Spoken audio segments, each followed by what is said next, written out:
Hello plant lovers, here is Rahul Rao from Horticulture Rejuvenation. Today I am here with Calathea ornata.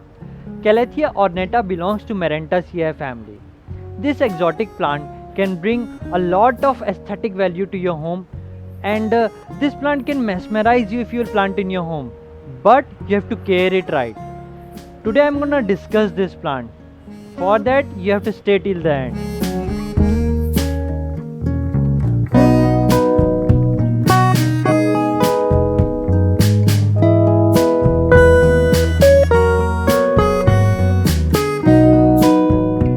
Let's begin its care with pot size. What should be the pot for this plant? I will say medium sized pot works fine for this plant, and you can plant in 8 to 10 inches of pot. I have planted in 8 inches of pot and it has worked wonderfully. So it is short, plant in medium sized pot, it works good in that. After pot, I'll come to soil mix. This plant demands well drained humus rich soil. For making well drained, you can add to the soil, and I have discussed in so many videos that you don't have to miss sand.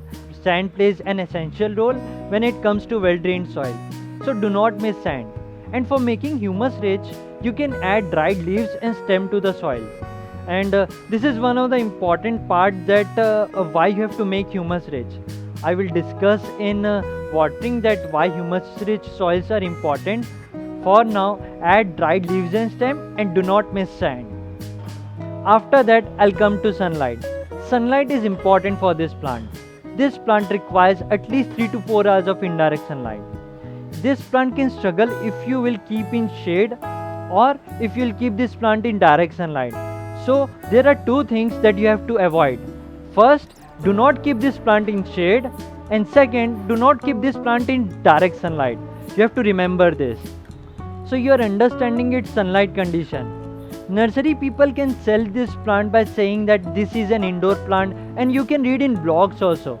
You can watch in videos also that this plant is indoor plant, you can keep in bedrooms or hall.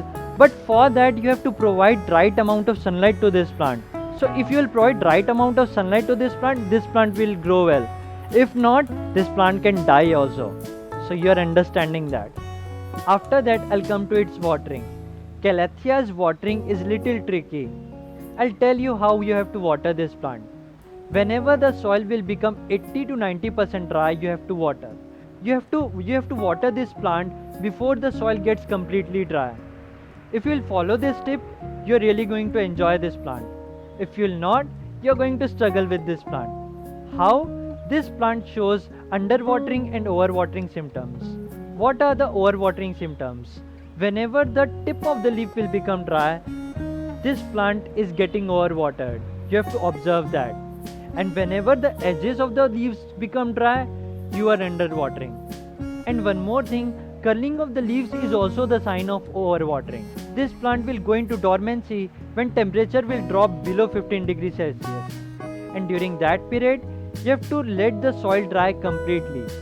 So you have to observe these symptoms and understand when you are overwatering and when you are underwatering. Many people struggle with this plant because of its watering. If you follow this tip, you are going to enjoy this plant. Watering also depends on soil mix. Coco coir or dried leaves and stem can also contribute in retention of moisture. So when you'll prepare soil mix, if you'll add coco coir or dried leaves or stem, it will help in maintaining the moisture. So if you are preparing good soil mix, it is going to help you in watering. Eventually I'll come to its fertilizer.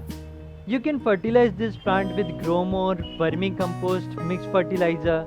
This plant does not demand much amount of fertilizer, but if you fertilize, it will balance the nutritional level of soil. So fertilize when you see the leaf shooting, because the right time to fertilize is in its growing period. So this was the care of Calathea ornata. This exotic plant can really mesmerize you if you'll grow well. Thank you for watching. Keep gardening.